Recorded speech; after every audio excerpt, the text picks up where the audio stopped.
Hello fellow gardeners, welcome back to my channel Ranjit's Self-Sustaining Garden. So yes, it is true that I have never bought fertilizer in years.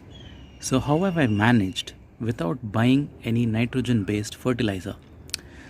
What you can see here is the soil that I have. This soil is at least a decade old. Year after year, what happens is during winter, grass, climbers, creepers, weeds, etc., they wilt and wither off and fall to the ground. What's the first thing that crosses your mind when you look at my soil? It is unkept, but this is intentional. It was supposed to look this way. So here is the trick. I told you about all the green matter which wither off and fall onto the soil during winter. So when it is, say, spring or summer, this is what your soil looks like. What's the point of this? You see, when you have a plant, in order for it to grow, it consumes nitrogen from the soil and grows, produces foliage. So what about the soil then?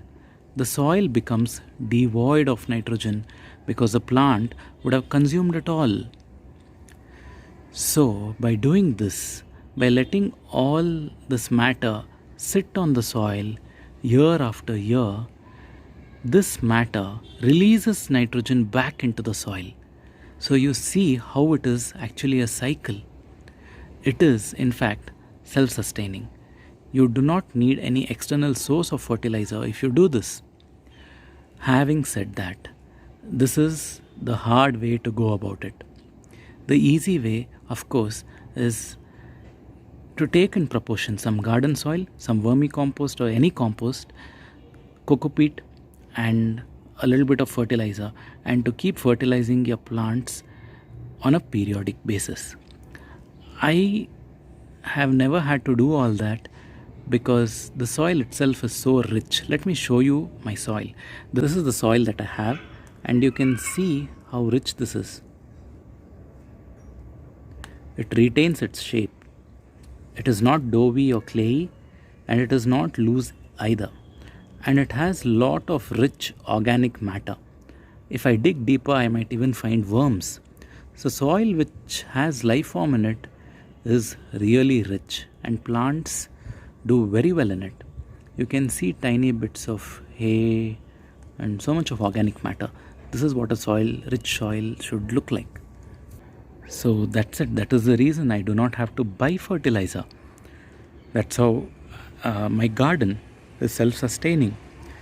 But if you are a beginner, this method might be a little demotivating because, as I pointed out earlier, it takes years for your soil to become this way. It takes years for you to do this. So if you're new to gardening, I suggest you just follow the video on my wife's channel, Soil, Water and Nutrition. That's a beginner video. It'll help you out. Having said that, this is what I like doing. Why do I opt for the more difficult way to garden? It is just because I derive happiness from being self-sufficient and having a self-sustaining garden. I'm a minimalist in general, so this is what I like to do. So let me show you that example here. The tomato plant here, it consumes all the nitrogen and produces foliage.